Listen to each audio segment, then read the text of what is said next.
যে পিতা সন্তানের লাশ শনাক্ত করতে ভয় পায় আমি তাকে ঘৃণা করি। যে ভাই কোনো নির্লজ্জ স্বাভাবিক হয়ে আছে আমি তাকে ঘৃণা করি। যে শিক্ষক, বুদ্ধিজীবী, কবি ও কেরানি প্রকাশ্যপতি হত্যার প্রতিশোধ চায় না আমি তাকে ঘৃণা করি। ৮ জন মৃতদেহ চেতনার পথ জুড়ে শুয়ে আছে, আমি অপ্রকৃতস্থ হয়ে যাচ্ছি। ৮ জোড়া খোলা চোখ আমাকে ঘুমের মধ্যে দেখে আমি চিৎকার করে উঠি। আমাকে তারা ডাকছে অবেলায় উদ্যানে সকল সময়। আমি উন্মাদ হয়ে যাব, আত্মহত্যা করব, যা ইচ্ছা চায় তাই করব। কবিতা এখনই লেখার সময়। ইস্তেহারে, দেয়ালে, স্টেন্সিলে নিজের রক্ত অশ্রু হাড় দিয়ে কোলাজ পদ্ধতিতে এখনই কবিতা লেখা চায়। তীব্রতম যন্ত্রণার ছিন্ন ভিন্ন মুখে সন্ত্রাসের মুখোমুখি ভ্যানের হেডলাইটের ঝলসানো আলোয় স্থির দৃষ্টি রেখে এখনই কবিতা ছুড়ে দেওয়া যায়। পয়েন্ট 38 ও আরও যা যা আছে হত্যাকারীর কাছে সব অস্বীকার করে এখনই কবিতা পড়া যায়। লকআপের পাথর হিমকক্ষে ময়না তদন্তের হেজা কালুকে কাঁপিয়ে দিয়ে হত্যাকারীর পরিচালিত বিচারালয়ে মিথ্যা ও শিক্ষার বিদ্যায়তনে শোষণ ও ত্রাসের রাষ্ট্রযন্ত্রের মধ্যে কবিতার প্রতিবাদ প্রতিধ্বনিত হোক। বাংলাদেশের কবিরাও লোরকার মতো প্রস্তুত থাকুক। হত্যার শ্বাসরোধের লাশ নিখোঁজ হওয়ার স্ট্যান্ড গানের গুলিতে সেলাই হয়ে যাবার জন্য প্রস্তুত থাকুক। তবু কবিতার গ্রামাঞ্চল দিয়ে কবিতার স্বর খেয়ে ঘিরে ফেলবার একান্ত দরকার।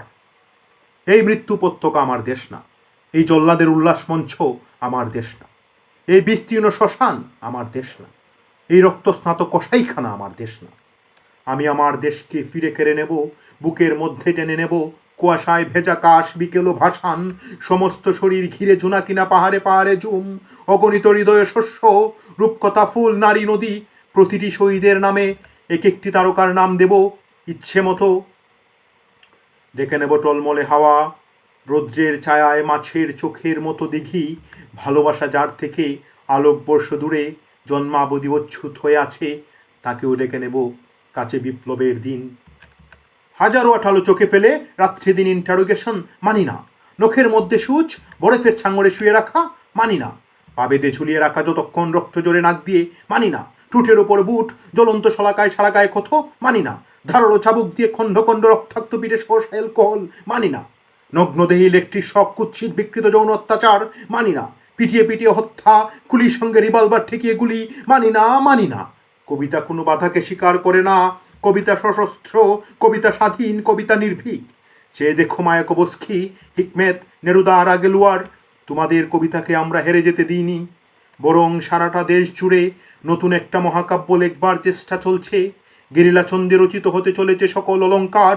গর্জে উঠুক দলমাদল, প্রবাল দ্বীপের মতো আদিবাসী গ্রাম, রক্তে লাল নীল ক্ষেত, শঙ্খচূড়ের বিষ ফেনা মুখে আহত তিতাস, বিষাক্ত মৃত্যুসিক্ত তৃষ্ণায় কুছিলা, টঙ্কারের সূর্য অন্ধ উৎক্ষিপ্ত গান্ধীবের ছিলা, তীক্ষ্ণ তীর হিংস্রতম ফলা, ভাল্লা তোমার টাঙ্গি পাশ, ঝলকে ঝলকে বল্লম চর, দখলের সরকি বর্ষা, মাদলের তালে তালে রক্ত চক্ষু ট্রাইবাল টোটেম, বন্দুক কুড়কি দাও রাশি রাশি সাহস, এত সাহস যে আর ভয় করে না। আরও আছে ক্রেন, দাতালো বুলডোজার, বনবইয়ের মিছিল, চলমান ডাইনামো টারবাইন লেদো ইঞ্জিন, ধসনামা কয়লার মিথেন অন্ধকারে কঠিন হীরের মতো চোখ, আশ্চর্য ইস্পাতের হাতুড়ি, ডক জুট মিল, ফার্নেসের আকাশে উত্তোলিত সহস্র হাত। না, ভয় করে না। ভয়ের ফ্যাকাশে মুখ কেমন অচেনা লাগে। যখন জানি মৃত্যু ভালোবাসা ছাড়া আর কিছু নয়, আমাকে হত্যা করলে বাংলার সব কোটি মাটির প্রদীপে শিকা হয়ে ছড়িয়ে যাব। আমার বিনাশ নেই, সুখে থাকবো, ধুকে থাকবো, বছর বছর মাটির মধ্যে হতে সবুজ আশ্বাস হয়ে ফিরে আসবো। আমার বিনাশ নেই, সুখে থাকবো, ধুকে থাকবো, সন্তান জন্মে সৎকারে, বাংলাদেশ যতদিন থাকবে ততদিন, মানুষ যতদিন থাকবে ততদিন।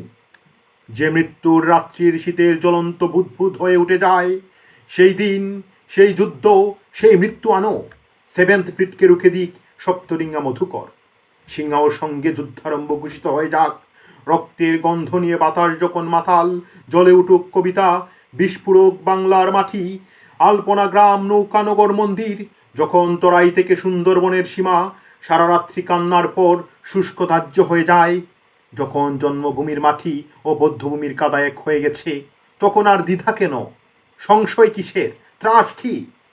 8 জন স্পর্শ করছে, গ্রহণের অন্ধকারে ফিসফিস করে বলছে, কোথায় কখন প্রহরা? তাদের কণ্ঠে অযুত তারকাপুঞ্জ, ছায়াপথ, সমুদ্র, গ্রহ থেকে গ্রহে বেসে বেড়াবার উত্তরাধিকার, কবিতার জ্বলন্ত মশাল, কবিতার মলথেপ ককটেল, কবিতার টলুইন অগ্নিশিখা এই আগুনের আকাঙ্ক্ষাতেই আছড়ে পড়ুক।